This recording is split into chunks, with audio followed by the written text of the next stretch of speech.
So what we did was we actually went through the September 2022 specimen examination, one of the questions. I asked you people that you should try to go through another question of this paper. I did question number 2 with you people. That was about Coriolis company. And I requested you people that you should try to do question number 3. That was about Totac company on your own. And what I'm going to do is I'm going to start discussing this question with you. So now what I'm actually going to do is I'm going to start discussing this question, the name of which is Totac company. And we'll just try to see what best have you actually done. So maybe you could just compare your answers with my answers and see how things have to be handled with. Again, what does the question say? It says the following exhibits available on the left-hand side of the screen provide information relevant to the question. So there is this company information, that's one thing. The background, current performance measures, and the changes in the market value of the company, Totac company. Then it says value-based management. The advice from the consultant about the use of value-based management in Totac and a request by the directors on this area. So there is something about the value-based management. Then it actually says measuring value, details of the work required on the introduction of EVA as a performance indicator to measure value. So what does it want? So basically it has suggested that what is the work that's going to be required to implement the economic value added as a performance measure. Then they have got certain steps for the value-based management, and then appendix 2, financial information supplied to establish if it has generated value or not. Now let's talk about the requirement of the questions. And what is the requirement of the question? It says, it is now 1st of September 2005, respond to the director's request for the following areas. Implementation of a step 2 of the value-based management and the measurement of the value. So what happens is that they want you to help them with the implementation of a step 2 of the value-based management. But again, we have discussed this thing that if you have a question on the APM, it's actually the question itself that has got a lot of information. I mean, like the question itself has got a lot of information for you to understand. So that is something that we are going to be discussing now today.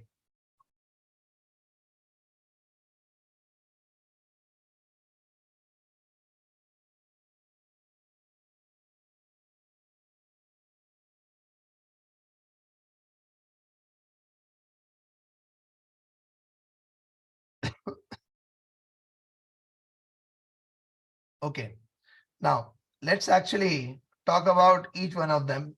For example, the company information, which is going to be there. What I'm going to do is that as soon as I go through, I will pick up the key information so that I could actually have those key information being used.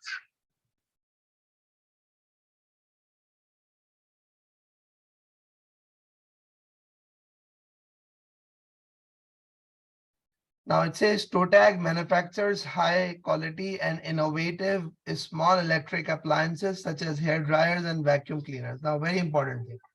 Their focus is on high quality and innovative.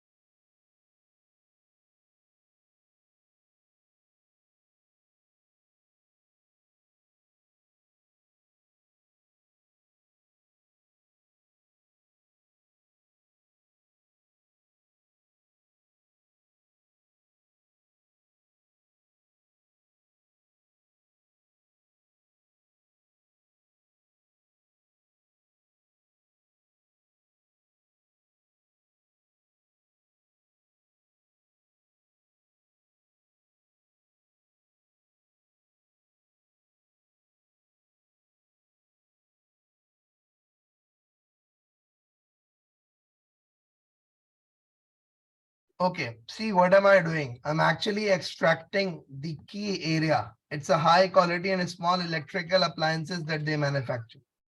All of the board of directors who are the strategic decision makers have always worked in the business and are members of the Totag family. So it's actually the directors are the members of the Totag family.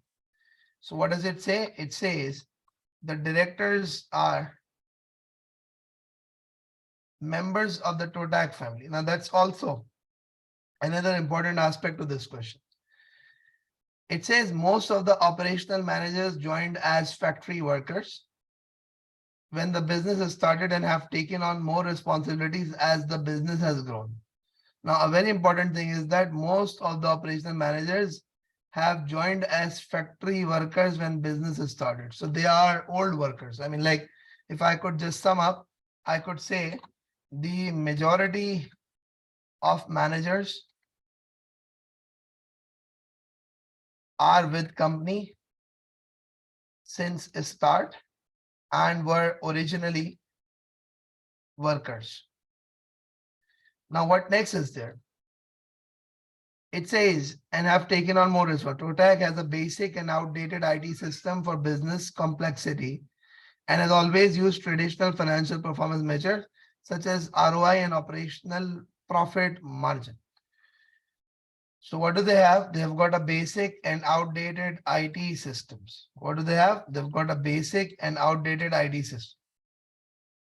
And furthermore, what happens is that they use the ROI and the operating profit margin.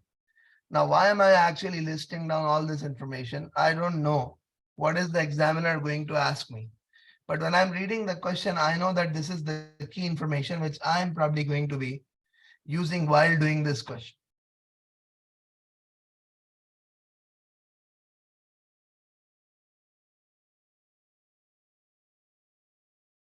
Now, what next is there? Next situation is, it says, Totag has historically had few competitors and the directors have focused on improving financial results from one year to the next with little long-term planning. So that means what happens is that the focus has been short-term profit improvements. So they have not focused on long-term. A number of overseas competitors have recently entered the market. Okay, a number of overseas competitors entered the market. It is estimated that within 1 year, these competitors will be able to produce at a similar unit cost to Totag. Okay. Within 3 to 5 years, the quality of competitors' product would be comparable to the current quality of Totag's products.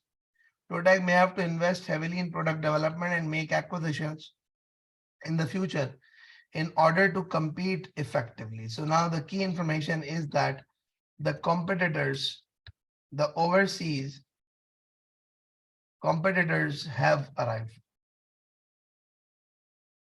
And when these overseas competitors have arrived, so basically the company may have to invest heavily in order to compete. So in the next 5 years, they would be producing the same quality. The unit cost is already going to be comparable in the next 1 year or so. Now, this is what is happening with respect to the company's industry. Now, what about the value-based management that's given? Because you see, ultimately what happens is that, I repeat, what happens is that from the exam perspective, they make up all the details through the whole scenario and you have to just combine them to actually be able to present them in a way that the examiner understands them to be meaningful. It says the consultant has recently told the directors that implementing value-based management may help Totag to respond to the increase in competition over the next 1 to 5 years. Consultant has defined VBN as the alignment of the business strategy, management processes, and culture of maximizing shareholder by focus on the key drivers of value. So what happens is that the consultant has defined the value-based management as this. I've just taken out the main lines from it, and I say that the VBM has been defined as. Now, what next is there? The next situation is the directors have accepted this as a reasonable definition of VBM. Most of them now agree that VBM would be useful, though others are not yet convinced. So some of the directors are like, okay, you're telling us the value-based management is something that's going to focus on the business strategy and the management process and culture and so on. So that means we have to focus on the value. What do we have to focus? We have to focus on the value. Now, what is it that we need to actually do?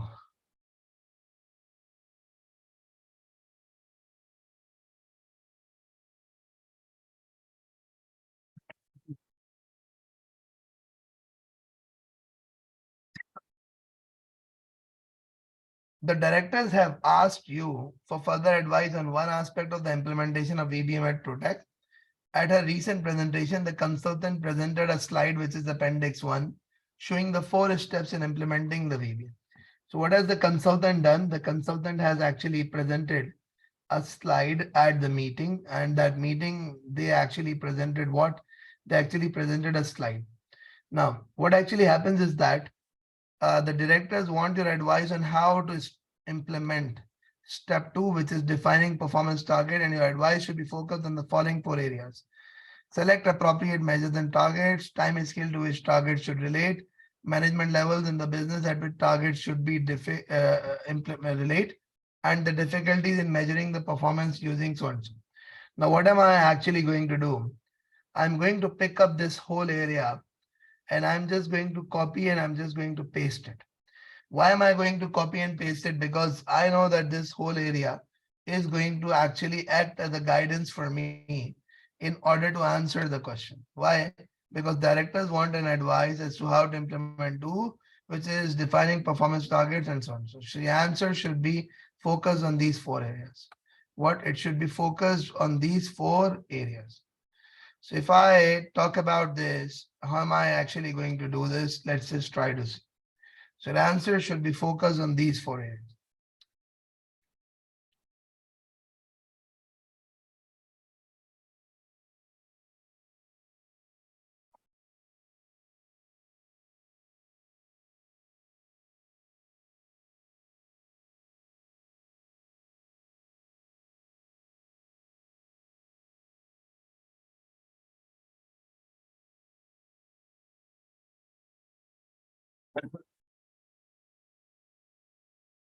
Now, if I actually go on, there is this measuring of value. That's something that's given. It says the directors are unsure of suitable financial performance indicators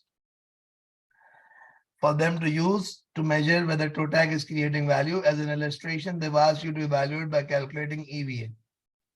You should use the financial information so and so such. So calculate the EVA whether TOTAG has generated value for the year to 30th June 2000X5. That's what the directors are actually asking for in the second requirement. Now, if I go back again, and if I see what is actually there in Appendix 1, what is there in Appendix 2. So with respect to Appendix 1, it says 4 steps in implementing VBM. Produce a strategy for maximizing value. Now, this is something he has given you. He's not asking you for the explanation of the value-based management. He says we know that there are 4 steps for the value-based management, which is produce a strategy for maximizing value. Number 2 is define performance targets. Create a plan to achieve the targets. And then what happens is that set up measurement and reward system. So these are 4 steps. What? You are devising the strategy for maximizing value. The second thing you are doing is you are defining the performance targets. The third thing that you are doing is that you're creating a plan to achieve the targets. And the fourth thing is you are setting up measurement. But basically, we need to talk about the second step, which is the defining of the performance target. I repeat, we need to talk about the second one, which is defining the performance targets. Now let's talk about it. It's basically defining the performance targets. It says directors want your advice on how to implement a step 2, which is defining performance targets. And your advice should focus on the following 4 areas, which is selection of appropriate measures and targets, time scales to which targets should relate, the management levels, and the difficulties in measuring and management performance. Now, what next is there?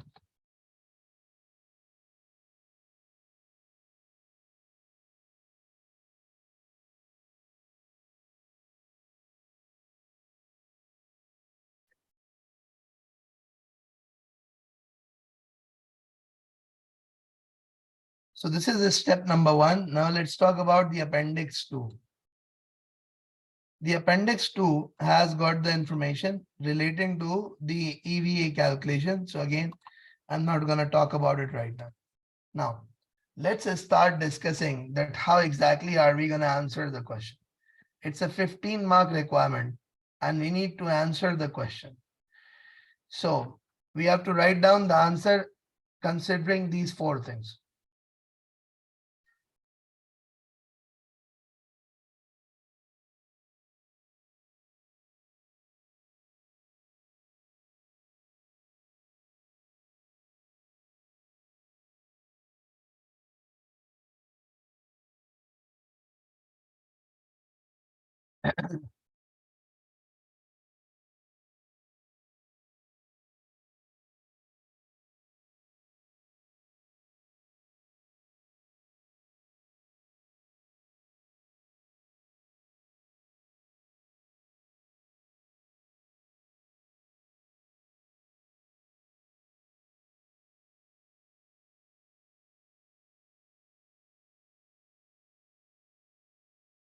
Now, so basically it says selection of appropriate measures and targets.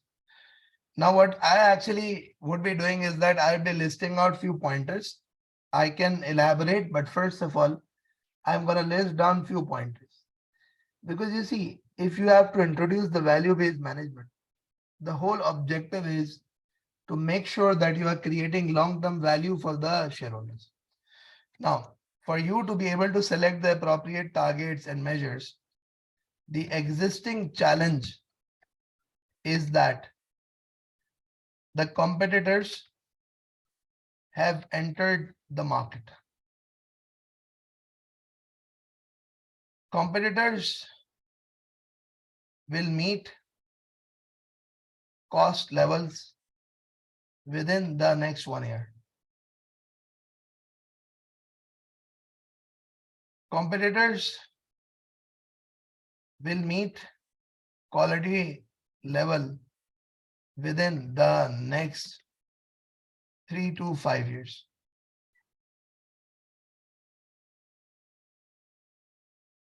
So this is what the challenge is. You see, I am actually giving you the pointers that what exactly are going to be the things that you would have to actually measure.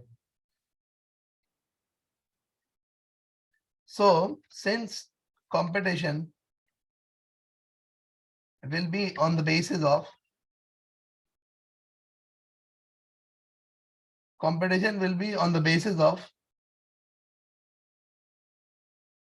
cost and quality, the key measures should be related to unit cost and quality. The measures could be both financial and non-financials. The existing ROI and profit margin are profit based and do not measure shareholder value. Better measure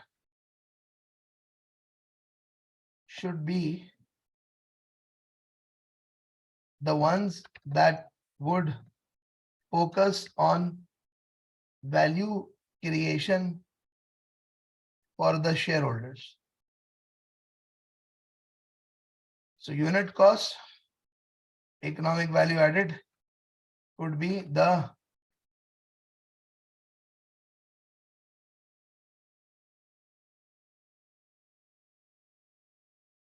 potential measures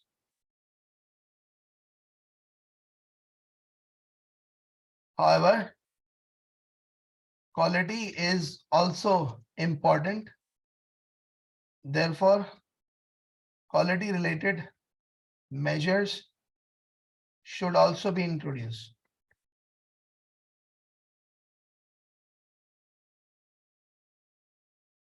The quality related measures should also be introduced. Now, what are the quality related measures that should also be introduced? Which is basically when we talk about the quality related measures, let me just give you a bit of a guidance. So with respect to the quality related measures, I could just give you a bit of an idea that the quality related measures could be like this. Allahu Akbar.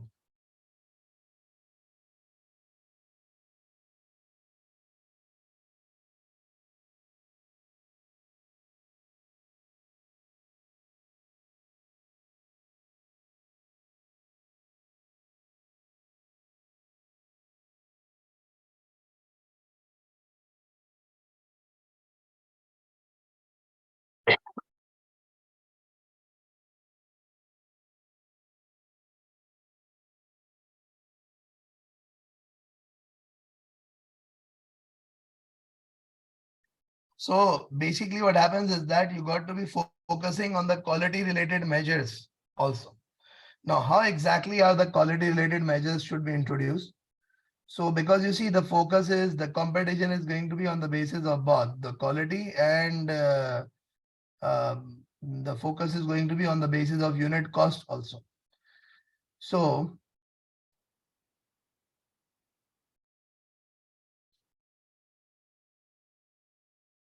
this is something that should actually happen.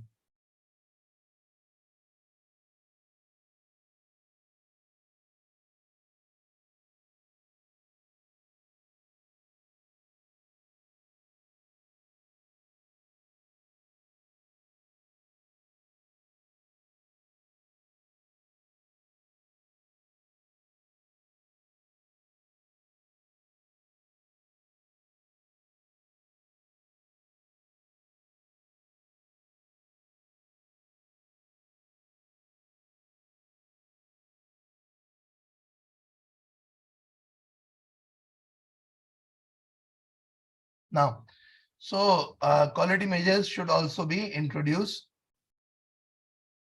which could be customer satisfaction,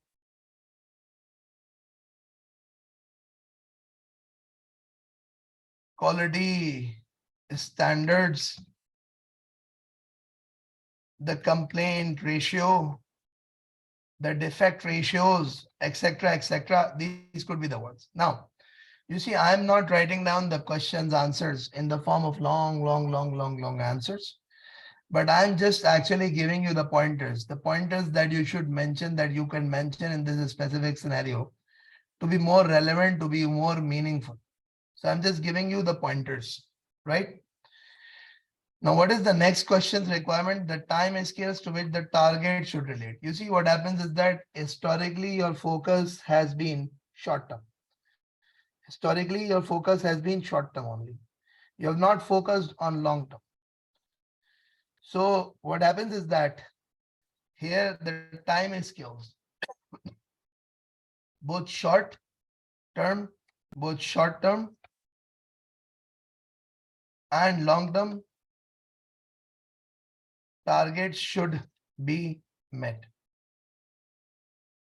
In the short term, focus will be on unit cost. In the long run, focus will be on the quality and the cost both. So therefore, Protac company should focus on both the short and long-term targets instead of just setting targets for the next 1 year. You get my point. Instead of setting targets for next 1 year, you should actually target for both the periods, right? Short term, long term, both.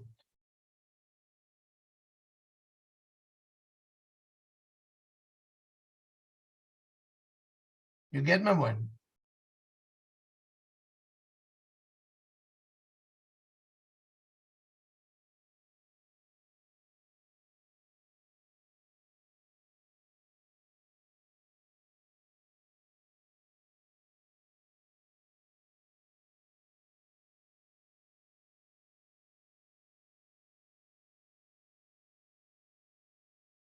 Yeah, does anyone would like to add up anything to it?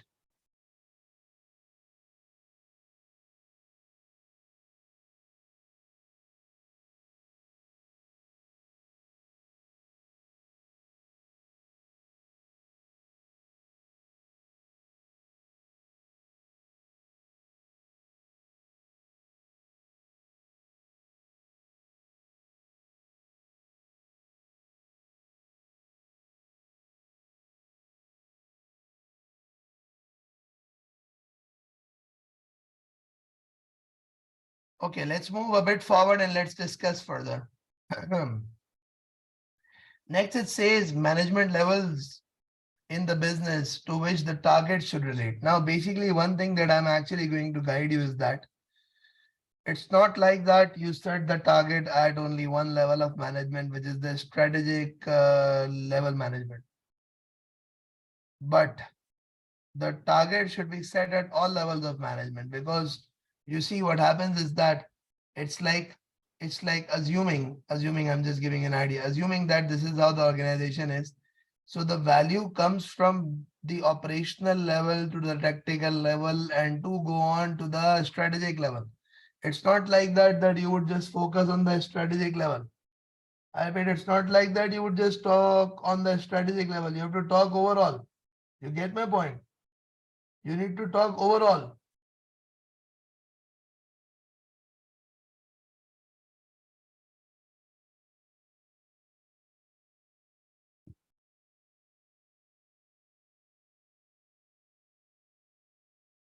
But you see, what actually happens is that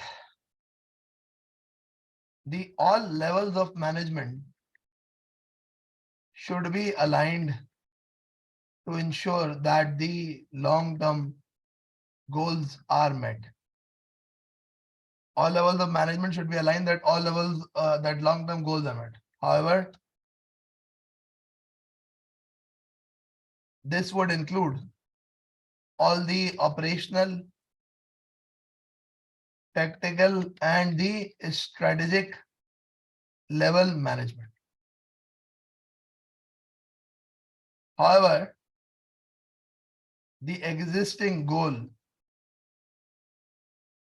the existing measures of the, however, the existing measures of the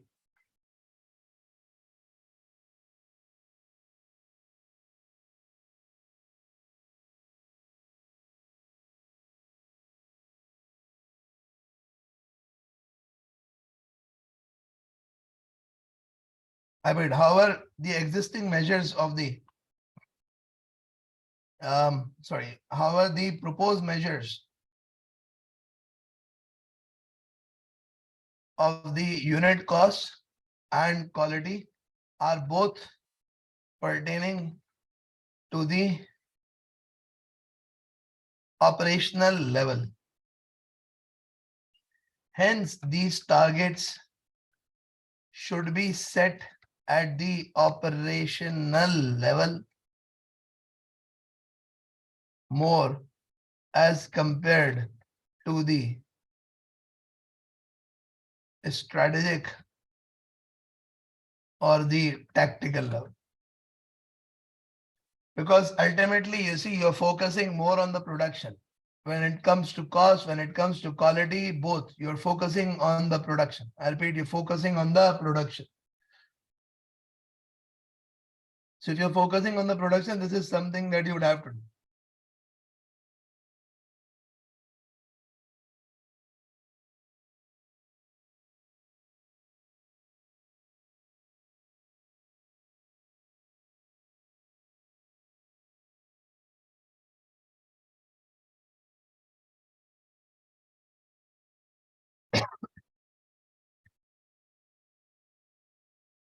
Now, the last aspect of the question is that it says difficulties in measuring and managing performances using ABM. So I could just mention this. Directors are members of Protect family. I've got all these pointers here.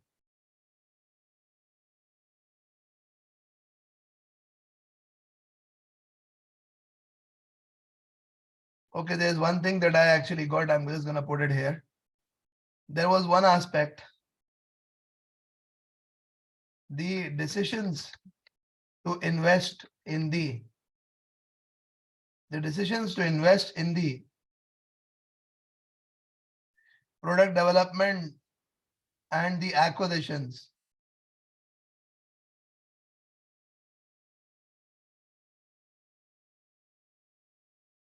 shall be the decisions of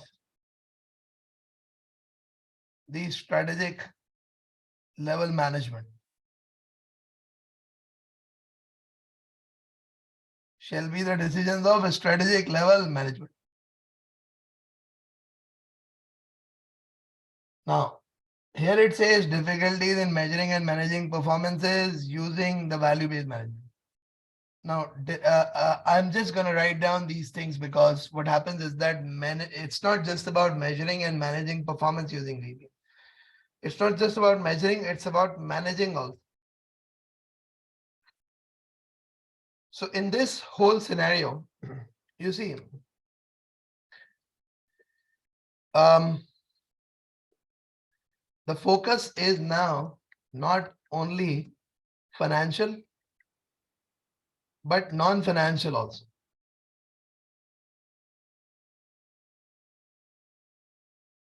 All the directors are from the family and majority managers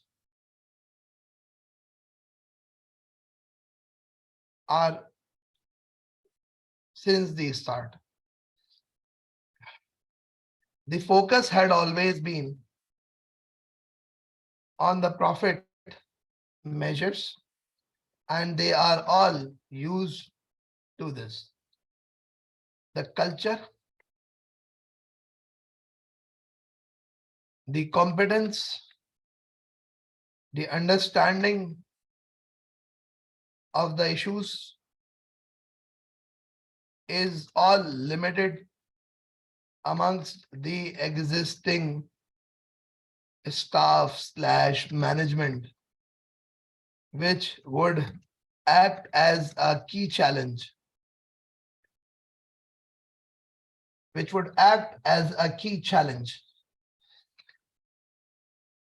in dealing with the situation. Furthermore, the existing IT system is basic and outdated. The existing IT system is basic and outdated. Furthermore, what's actually going to happen is that the existing IT system is basic and outdated and does not have the capability to capture the appropriate information. So what happens is that the existing IT system is basic and outdated and does not have the capability to capture the appropriate information. The IT system would also be required to be upgraded in order to ensure that it is able to meet the needs of the information for the proposed system. So if you're going to talk about it, this is what it is going to be. Now, I am actually going to pause a bit. I have told you people that I have not written down the answers in a manner that I would write down in the exam. But one important thing that I would actually suggest is that without listing down the things, without listing down the issues, you just cannot answer the question. You get my point? Without listing down, you cannot just answer the question. So in order to actually be able to answer the question, you should actually be able to list down. I repeat, you should actually be able to list down.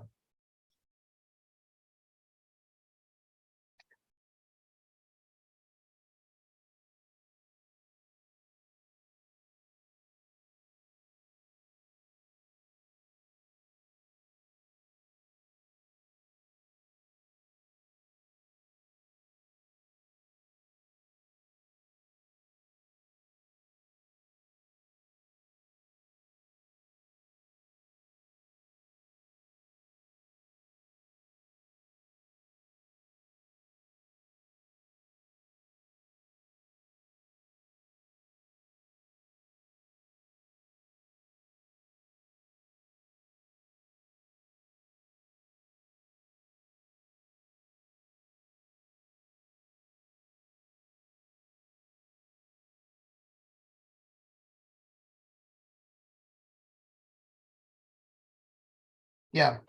So do you people get it? Yeah, do you understand this? Anyone would like to anything to this specific parts that I've answered?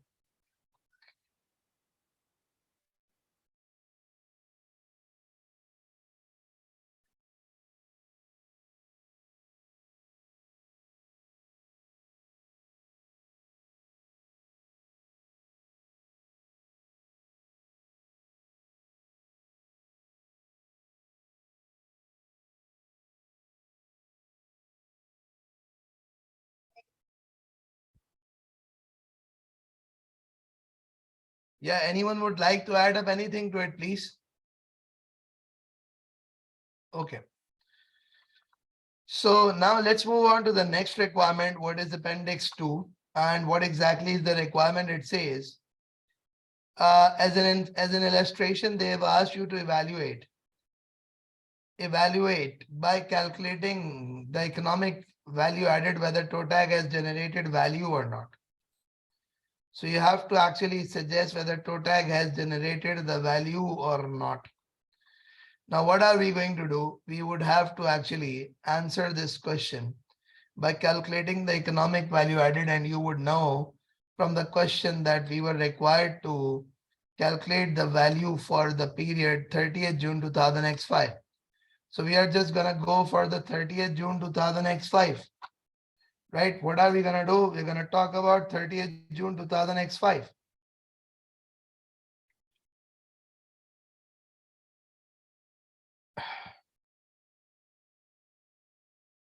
Now, would you be able to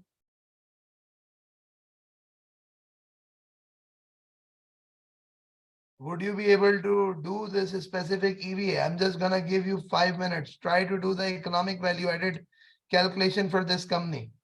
Yeah, I'm going to give you 5 minutes. 5 minutes you have. Try to do the economic value added. Okay, so now let's start discussing about this EVA calculation.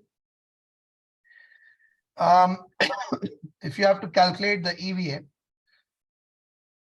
how exactly are we going to do it? So in order to calculate the economic value added,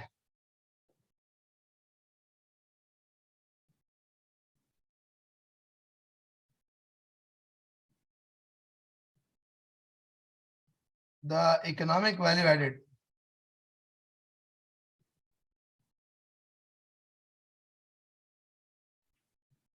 basically what is it that you have to do? You have to say profit after tax is gonna be 6630.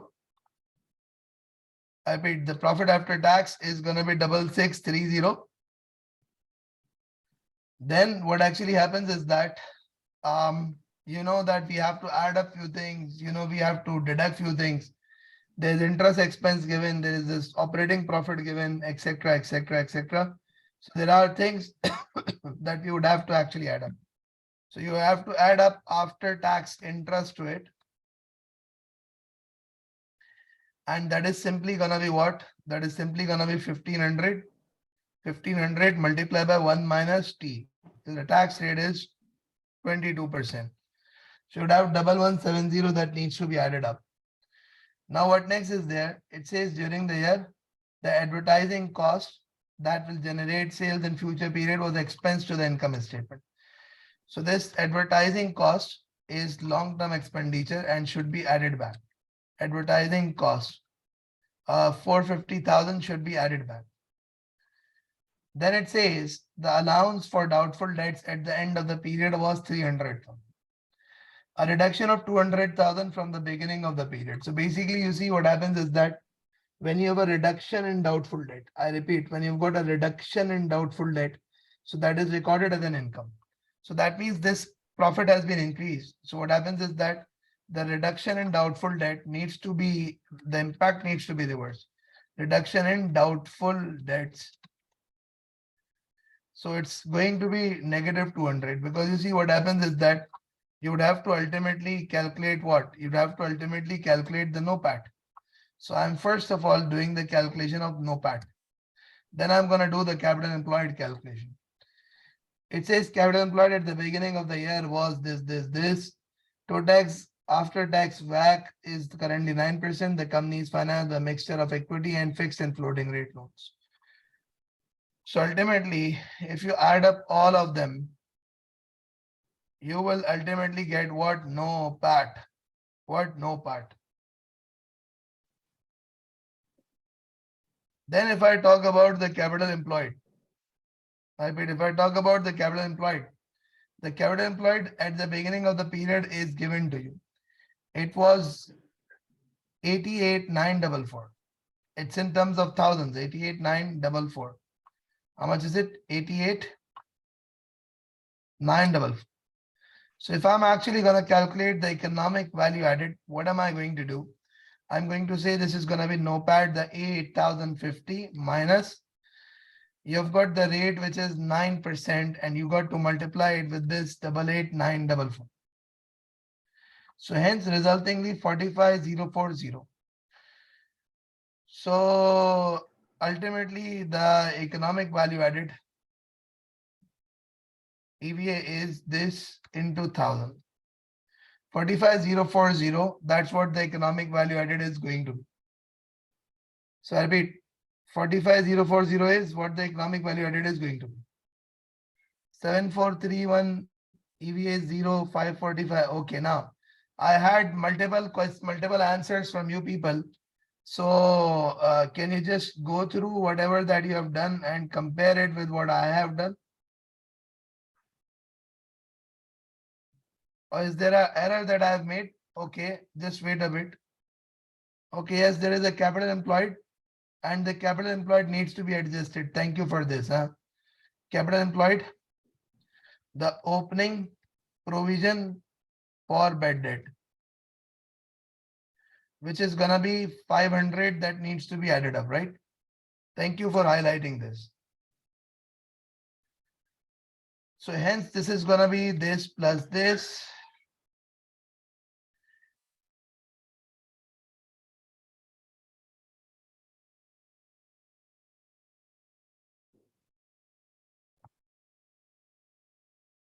Is there any other adjustment that you would want me to do? Is there any other adjustment that you could suggest?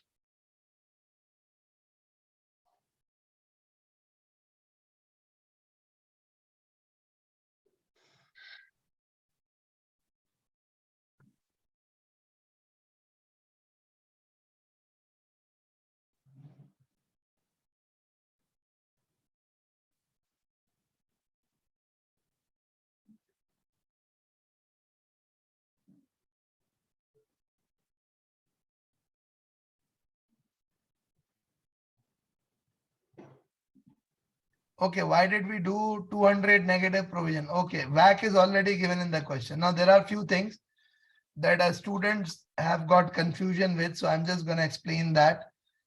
And I'm just going to take you people through that, what should be done with respect to them. Just give me a minute. I'm just going to explain that to you people.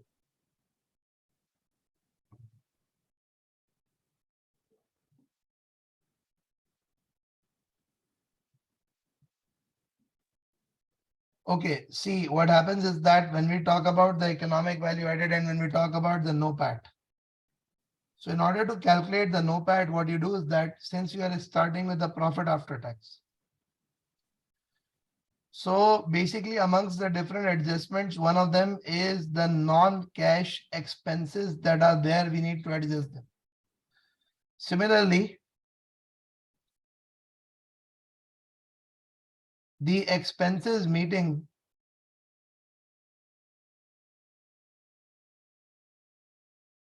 capitalization criteria also needs to be added back. I repeat, what actually happens is that the PAT is there, the non-cash expenses is there, the expenses meeting the capitalization criteria needs to be added back. So generally what happens is that, you see, your opening provision was what? It's given in the question. Now, the opening provision was, let me just open. The opening provision, the allowance for debtful debts at the end of the period was 300, a reduction of 200,000 from the beginning of the period. So that means the opening provision should have been what? This is closing provision 300.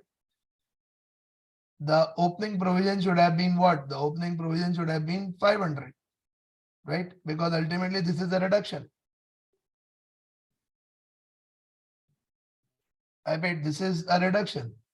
So the opening provision was 500, then there is a reduction of 200. So you end up getting closing of 300.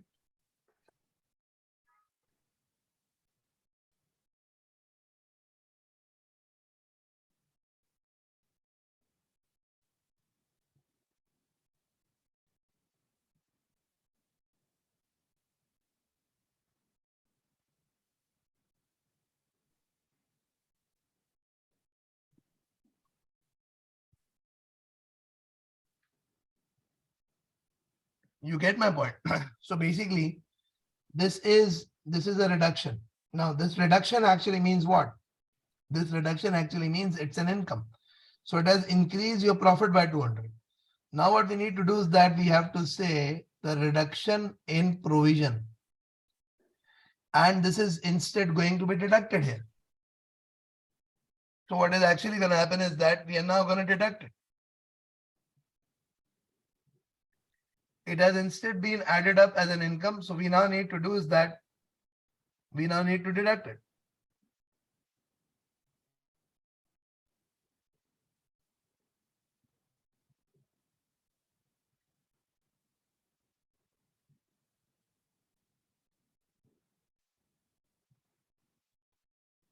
You get my point?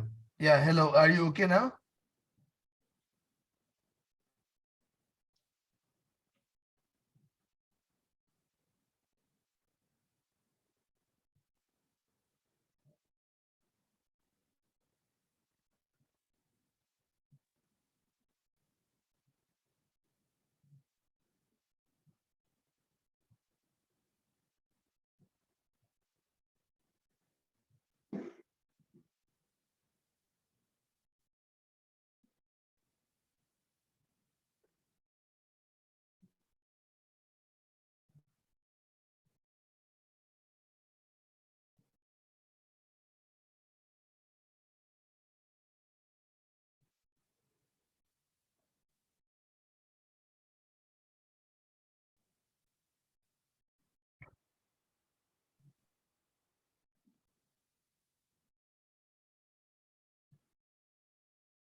Okay, I'll explain the adjustment in the capital employed. You see, what happens is that the capital employed is always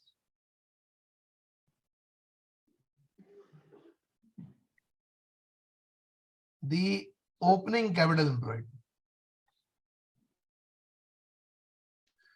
So when the capital employed is always the opening capital employed, what actually happens is that we say that the opening capital employed that was there was what? Was 88,944.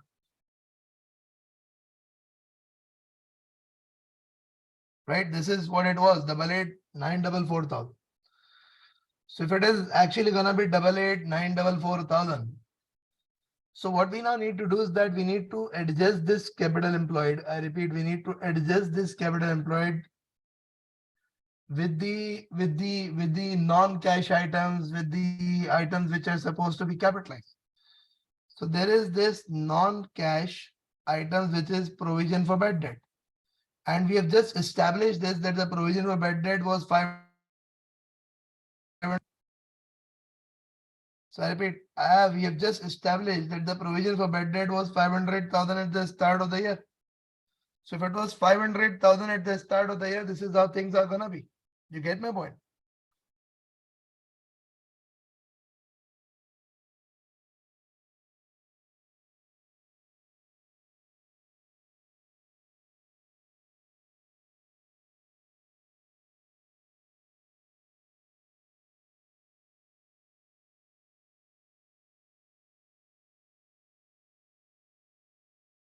So you need to add up this thing. So basically, this is what the question required, and this is what we have done. So the economic value added is going to be 40. Now, what exactly was the requirement of the question? Let's just go through it again. The requirement of the question was measurement of value. And then we read through this appendix 2. What was it saying? In fact, not appendix 2, this one. Directors are unsure of suitable performance measure indicator for them to use the measure whether creating value, whether TOTAC is creating value or not. As an illustration, they've asked you to evaluate by calculating economic value added. Okay.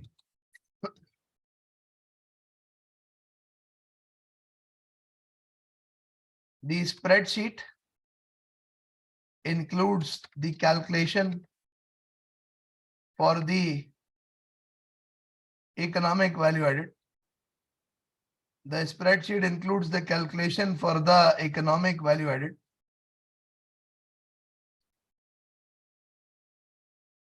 And on the basis of the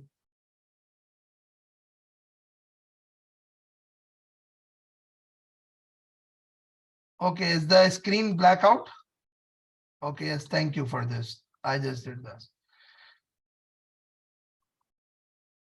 Okay, so basically what happens is that the spreadsheet includes the calculation of the economic value added. And on the basis of the value determined, it is 40. This 40 suggests that value has been created for the shareholders, although very nominal, but still the value has been created. Few of you were getting zero, I don't know how, but if you were getting zero, like I'm just gonna write down this thing, that EVA is 0, suggesting that the value has neither been created nor destroyed. So few of you who are actually getting the EVA to be 0. So for them, it's actually the value has neither been created nor the value has been destroyed.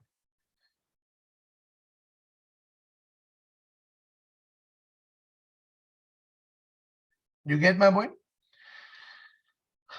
Okay, so this is what the requirement of the question was, that this question actually asked us for the implementation of this and the measurement of the value. Now the question also has got professional marks for the demonstration of a skill in analysis and evaluation and commercial acumen in your answer.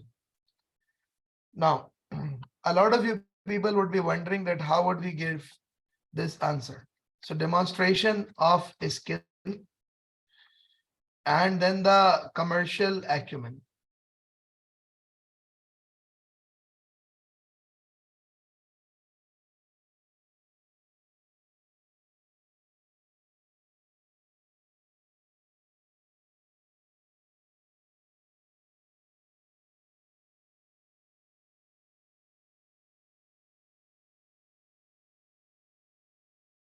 We did multiply the 9% back. Now we did it. Now I did calculate it. You just look at the formula.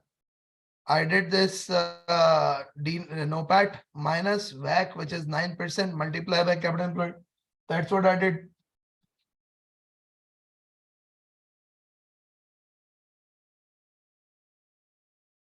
That is what I did.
You're getting 8049 when the WAC is multiplied by capital employed. How? Okay, this is basically this multiplied by 9%. 8049.96. Now, for those who are asking that why are you doing multiply by 1000? Okay, just look at this. Just look at the data. The data is actually in terms of thousands, na?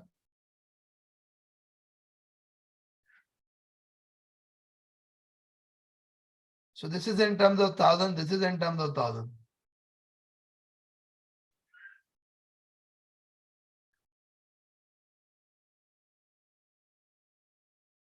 Sheena Edwards, you are getting 8049. I am, but when you subtract it from the NOPAT, that I think that's why the people getting zero. And wouldn't that be fair? Okay, just see. Equals to 8050 minus this value, right? It's 0.04. You get it? Yeah.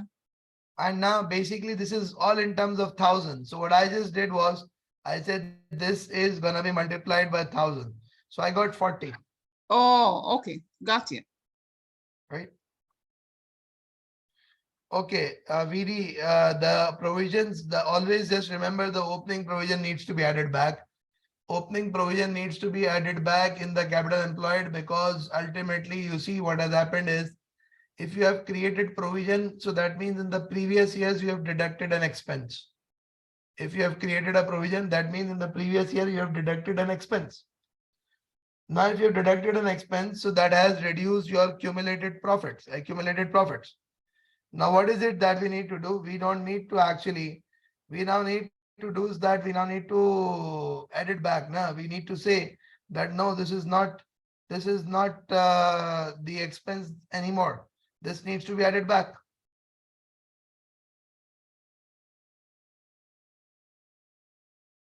Okay, we subtracted from NOPAT. Okay, do you understand that your opening provision was 500 and your closing provision was 300? Do you understand this point? Okay. Now, do you understand this point that when you were calculating the profit, so you had recorded 200 as an income? Do you understand this point?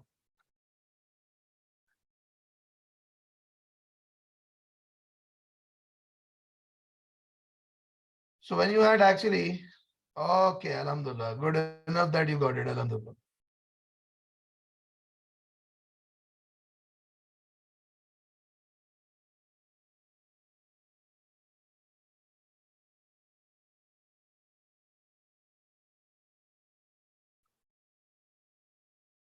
Yeah, because it's a accumulated non-cash item from the previous years. That's why it's added back. It's an accumulated non-cash items from the previous years.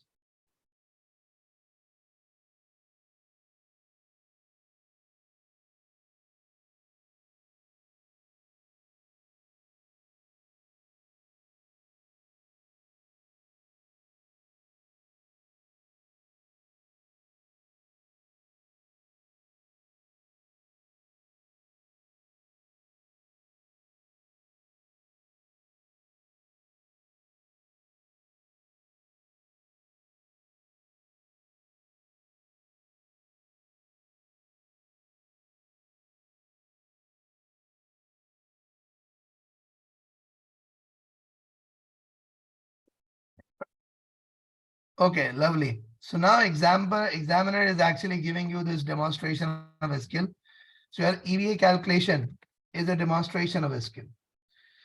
Plus, when we talk about the commercial acumen, so basically understanding the competitor, defining how to defend the competitor aggression, considering unit cost and product quality, the overall explanation of the need to focus on the long term. So this is what it is actually going to be. You see, these are the areas where you are actually going to be getting marks. So if you are talking sense, it is something that is going to be um, what ahead of this.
Right? Okay. Okay, if you were given the closing capital employed, then what you would have done is the closing capital employed includes the current year's profit. So you would have just deducted the current year's profit after tax. So you would have reached the opening capital. If you were given the closing capital employed, you would have just deducted the current year's profit. So you would have reached the opening capital.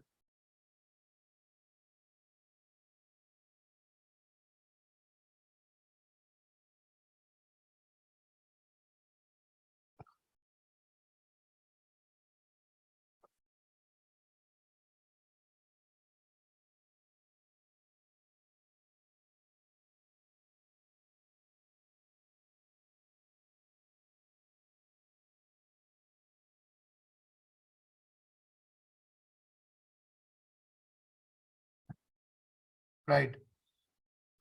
Okay, now you see what happens is that yes, basically the provision of 500 is going to be adjusted. Why? Because it's the opening provision that you have to adjust.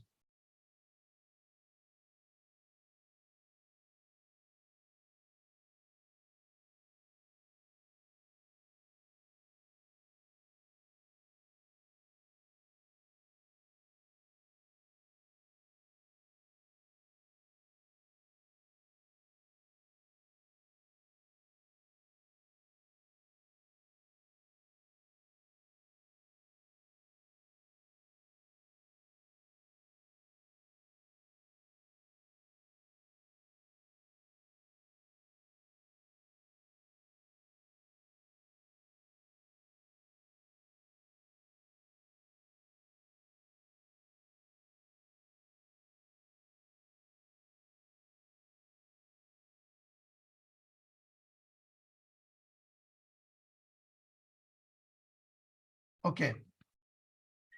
So now basically we are done with this question, and I hope that you people would have actually been able to know that how to handle this, how to do things related to this.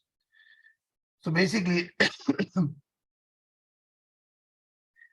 I would end the session here. There are certain requirements, certain requests from the students, and what I would actually do is that one of them is amongst them is one of the requirement that the students have is that they need they need some list of questions that they should do and they should practice in order to prepare for the examination. So I'll try to actually revert back with a list with you people, the questions that you can do and you can have a good preparation for the exam. So that's something that I'm going to do. The next thing is that the students actually want to have few more revision sessions. That is something that the feedback that I'm getting. So one of the challenges that I do face is that unfortunately, we have got students from different time zones of the world. And when you have got a student from different time zones of the world, today was Sunday, so I could do a 6 p.m. class. But otherwise, generally, it becomes next to impossible to do a 6 p.m. class. So, how many of you are presently attempting any other paper? Are you attempting any other paper? Like, are you attempting any other paper than APM? Anyone doing SBL? Okay, one of them is doing SBL. Okay, APM. Okay, what about others?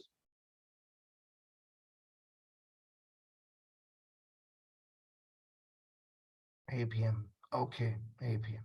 Okay, good enough. So that means AFM and APM. Okay. So that means that the only paper that we might actually have to consider is the SBL. No one from AAA.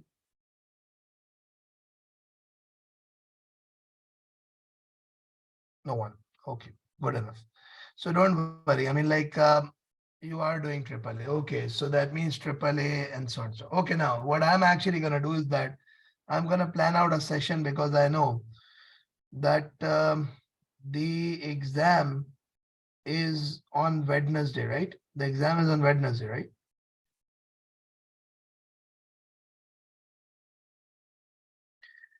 And you have got, and you've got the SBL. In fact, you've got the AAA on Monday, SBL on Tuesday. Yes, revision is also going to be there, VD, don't worry about it.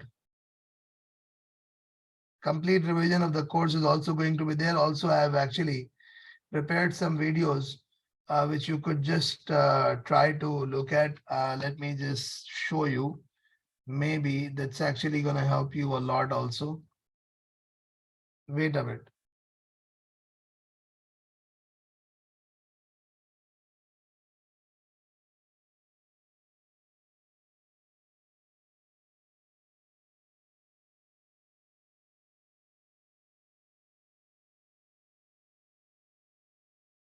Okay, what I could actually suggest to you is that you go to YouTube and you search out for Scribber Academy.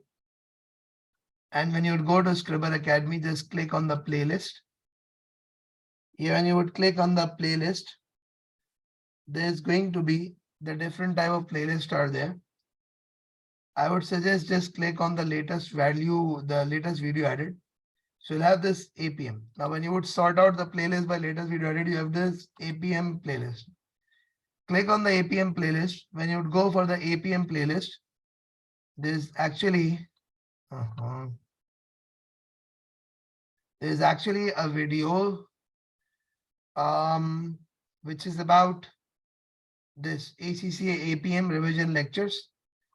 If I just open this video for you, and if I just open this specific video for you, somebody was asking for flag bicycles, you can go ahead with it.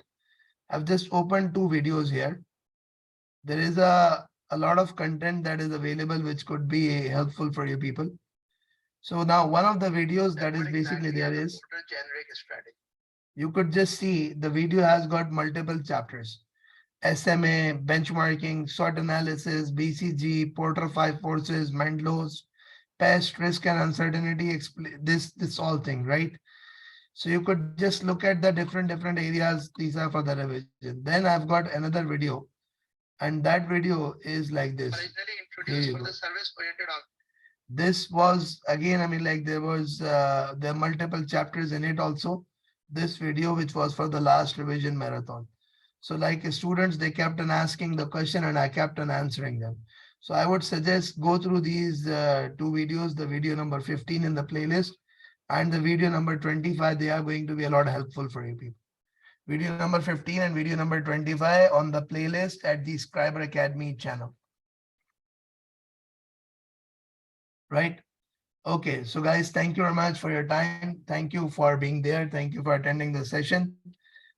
Wish you all the best. And there is going to be one long session that I'm going to be conducting.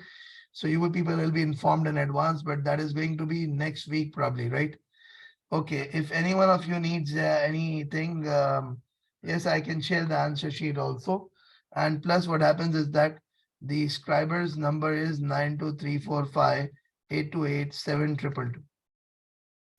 Yes, I will share the list of the questions that you should do also.